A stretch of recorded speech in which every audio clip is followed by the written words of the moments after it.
So do you want to hear the crazy story of why I checked out of my hotel 3 hours after I checked in? Alright, so I've been wanting to try my hand at some vlogs. I haven't really done any before. I just didn't think my life was interesting enough to do a vlog, because the only thing I really do is write books and go to school and go to work. And I didn't think there was enough material in my life in order to do a vlog. Here's me sitting at a computer. Here's me reading a book. Here's me fighting the urge to lay in front of a bus. But let's go ahead and try our hand at it. Today I am on my way to Paju. A couple of my students have told me about a few cool places in Paju, so I think I'm gonna go check it out. I have a couple days off. These are my last few days before the spring semester starts of my master's program, so let's go check it out.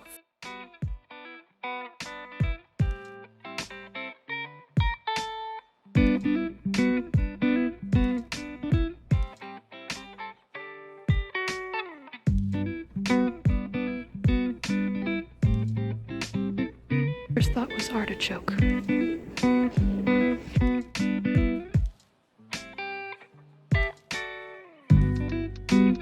Doesn't this look like a nice little place next to the window until you see this? What is this? Oh, sorry.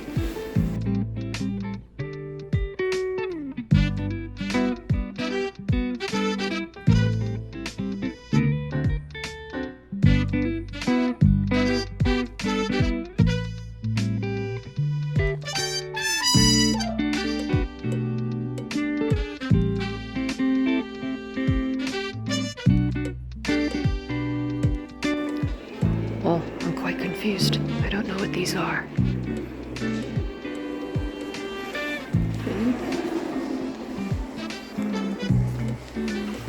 It's like a Cinderella army.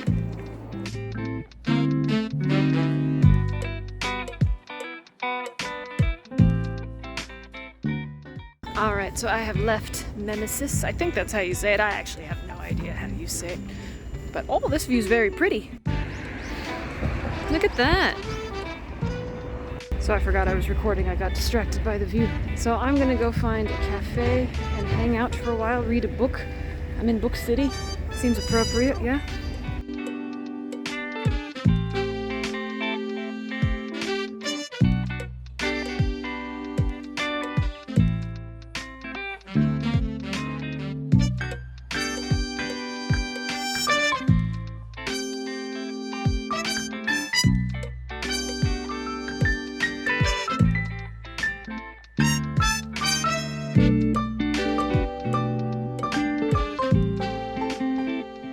Alright, I did some writing. I feel good about it. I didn't write very much because that cafe was freaking cold. Oh my god. I'm pretty sure they had the air conditioning on in there, or they just had no heat on at all. And it's 40 degrees, and I only drink iced coffee, so that was cold. I'm actually just going into this gigantic mall across the street just to get warm before I hop on the bus and go to my hotel.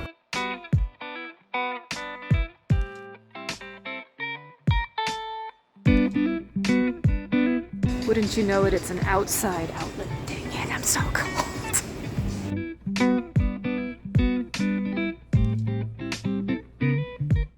I mean, this is stunning. This is absolutely stunning, but I am freezing to death.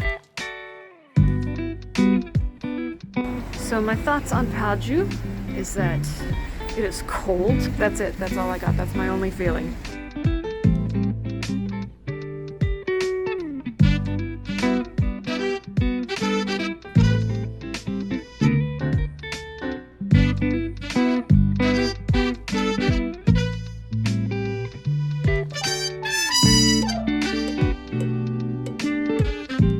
Still really cold. I think my hotel is somewhere close to here.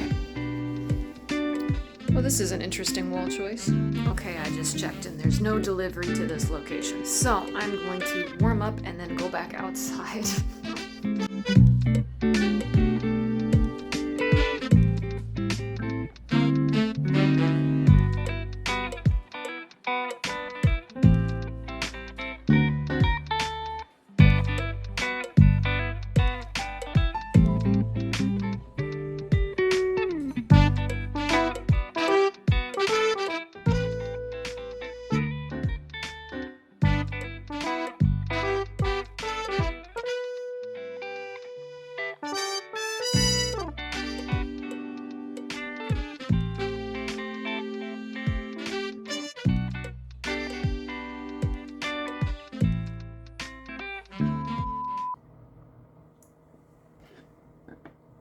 So do you want to hear the crazy story of why I checked out of my hotel 3 hours after I checked in?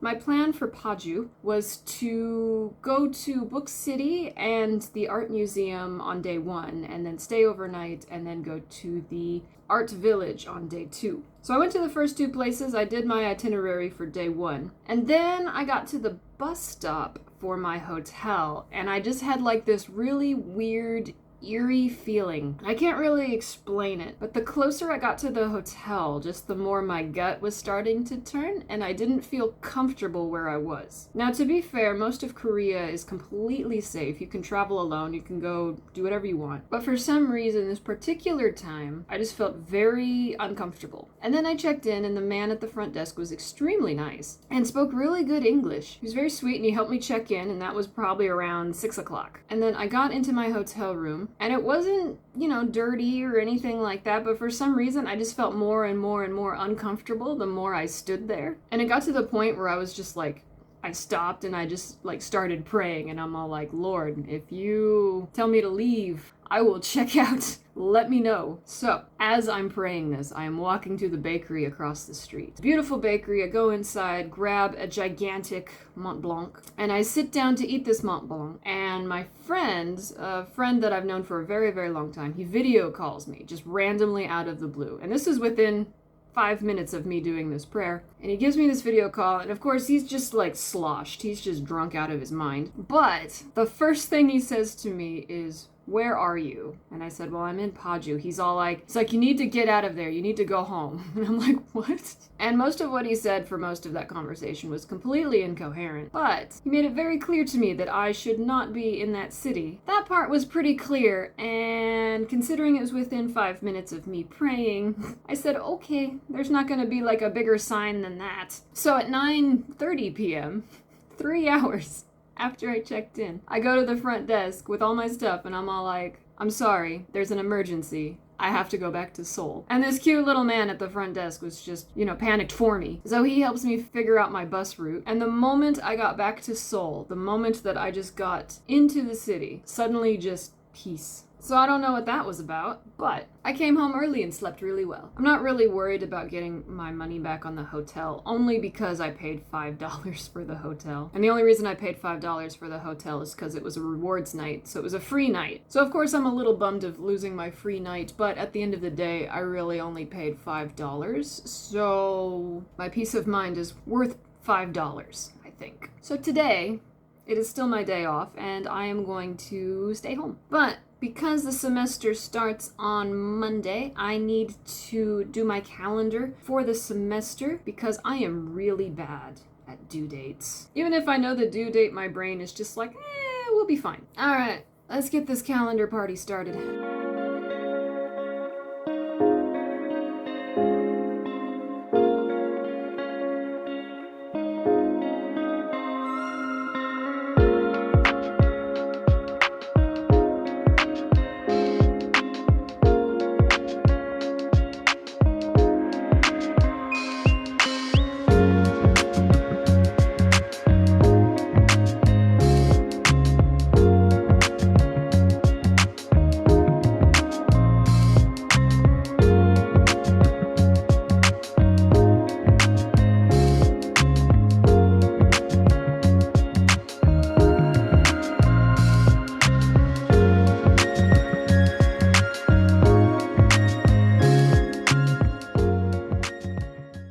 So I have completed filling out my calendar for the semester. I am already stressed out about finals in April. I actually think I might get started on my reading for next week because I always get behind, so I might as well pretend to get ahead. And then maybe for some pleasure, I will be studying this book. I'm trying to get my writing more advanced. Obviously, my speaking could use some help as well, but I am trying to improve my writing. It's kind of hard after, 20 years of writing, to push yourself harder into a more advanced writing. It just gets to the point where you're not really sure where you're supposed to go. So my goal this year is to study that book as well as, I have another book here, as well as this book. Now, both of these books are extremely technical in terms of how grammar and sentence structure works. So I'm not looking forward to breaking all of that down. But if it makes my writing better, let's do it. And then I have a Korean class tomorrow, so I need to probably brush up for that. But overall, that is my day for today. Tomorrow is a work day, so I don't even know if I'll record anything because I'll just be exhausted. So I will either see you on Sunday or I won't.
Alright, so I worked for an hour and a half. I didn't really plan to do that, but that's how long I was in the zone. And being in the zone for an hour and a half equals 673 words, which is quite sad, to be honest. But it's been a while since I've gotten into this project, so I've kind of lost the flow. And that's a big problem when you switch between projects. But with this particular chapter, I was having some trouble because I wrote half the chapter and then I realized I didn't like the setting. So I went back and I rewrote the scene with a different setting. But all in all, most of this session was just a lot of me staring at the computer and wondering what I should do next. So now it's 10:30. What I'm gonna do is I'm not gonna think about my project anymore because my subconscious will think about my project even if I'm not consciously thinking about my project. So I'm probably gonna go do some reading because late at night is the best time to do some reading. And so is early morning. And so is lunch break. Is there a bad time to read? Maybe at a funeral. I actually used to take books with me to church and I would read during church services. However, it kept me quiet so nobody complained to me. I think I'm gonna end this vlog here. So I will see you guys in the next video. Keep being beautiful beasts. Peace. So I told my mom the story of how I checked into my hotel and then checked out 3 hours later, and she tells me, oh, that's the same night I had a really weird dream and couldn't go back to sleep. So she had a dream where outside of her house there was a field of like police officers, and then inside her house was some weird stranger that she didn't know, and so she asked him if he had eaten lunch yet, and then she woke up. As it turns out, she woke up at 2 a.m., which is almost exactly the same time my friend called me and told me drunkenly to get out. Listen, I'm not strange. My life is strange, and I've just adapted to it.